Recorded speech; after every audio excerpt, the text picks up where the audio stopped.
سعدی رحمت الله علیه میگه صاحب دلی به مدرسه آمد ز خانقاه، بشکست عهد و صحبت اهل طریق را. گفتند میان عالم و عابد چی فرق بود تا اختیار کردی از آن این فریق را؟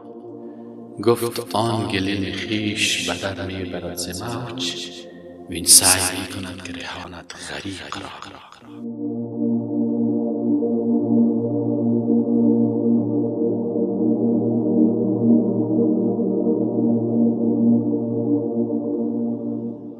صاحب دل سعدی رحمت الله میگه که یک انسانی که روشن ضمیر بود، صاحب دل بود. والله علیم بذات الصدور الا من اتى الله بقلب سلیم. صاحب دل میگی آمد به مدرسه، آمد ز خانقاه. قبلا در کجا بود؟ در خانقاه. قرار بود در کن شیشته بود، ذکر میکرد، تسبیح میخواند، نفل بخواند، باز ذکر بکن، باز نفل بخواند. ای آمد به مدرسه، بشکست عهد و صحبت اهل طریق را. گفت که والا صاحب دیگه بعد از این من دیگه کت از این طریقه ها نمی باشم، اما عهد و پیمان کرده بود و شکستان. آمد قرار در مدرسه شش کتاب شروع کرد. در حلقه درس صحیح بخاری شش، صحیح مسلم شش. گفتن میان عالم و عابد چی فرق بود؟ در این مدرسه عالم است، صحیح بخاری درس میده، صحیح مسلم درس میده، تفسیر درس میده، قرآن درس میده. گفتن او دیگه کس عابد است، عبادت میکنه. قرار ما عبادت خود همونجا شیشه. گفتن میان عالم و عابد چی فرق بود تا اختیار کردی از آن این فریق را؟ گفت آن گلیم خیش به در میبرد ز موج. او دمی غم جان خود است، بورجی را خلاص کردن، نماز پر تو، حج پر تو، روزه پر تو، زکات پر تو، ذکر پر تو، که باز این بورجی های ما چی شوه؟ کانتینه را پر کنم خودم از عذاب چی شو؟ نجات پیدا کنم. وین سعی میکند، لیکن یه عالم چی میکنه؟ یه عالم میگه سعی میکند که رهانت غریق را.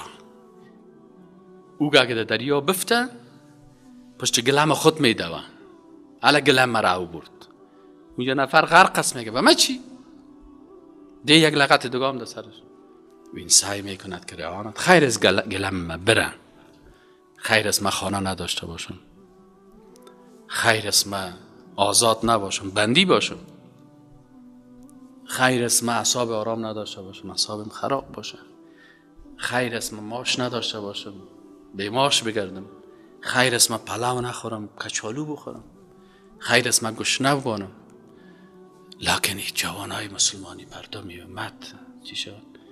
نجات پیدا بکنن. اما برعکس از این، او کسی که در وحدانیت الله شک داره، امیال بسیاری جوانای ما نصرانی شدن. جوان میبینی نصرانی شدن، جوان میبینی این امیال فعلا نظام کمونیسم در اروپا و در امریکا کل استفراغ کرد، گفی به درد نمیخورن. امیال جوانای افغانستان نمو استفراغ را خورده میره، امیال همیشه کمونیست میشه، عذاب کمونیستی فعلا همیشه دوباره اعضا گرفته میره. کسایی است که الله را پرستش میکرد، آل آمده شیطان پرست است، فریماسونرز است. آیا الله از ما پرسان نمیکنه؟ الله ما را پرسان میکنه که جوان چرا تو شد؟ تو کار بگوینی کسایی که در راه غلط رفتن، از دین برآمدن، مرتد میشن، کافر میشن، بی ایمان میمورن، غم از او را بخور. آلی نفر خو بیچاره خو بیازه، اگر اینجا میدان حشر است، اینجا جنت است، خو خیر است. امی تو که بسیار خوب آدم هستی و ماشاءالله 6 تا مسواکت اینجا ماندگی است، 3 تا قلم اینجا خود رنگای نکتلا و نقره‌ای داری و خوب واسکتک لکس داری و خوب چیز داری، خیر است. امی تو زود در جنت برو. امی ما هم لا اله الا الله محمد رسول الله میگیم، بعد از 10 سال بعد خود میاییم در جنت. اما کسی که مطلقا از دین مبرای سر از او چقدر کار کردی. در این مسجد مثلا 10 نفر جوان آمده، نمی جوان دلش از نماز سیاه میکنه. دل از این جوان از نماز سیاه میکنه. انسان باید وقتی که رسول الله صلی الله علیه و آله رضی الله عنه را به جبهه روان کرد، برش گفت علی اگر الله توسط تو یک نفر هدایت کنه، این بهتر است از حمر النعیم، از کاروانای تجارتی بسیار بزرگ.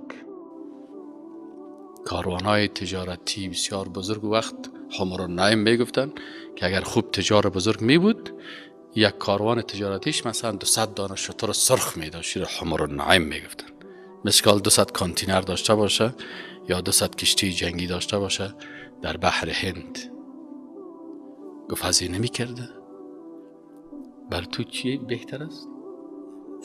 یک نفره که تو به طرف دین الله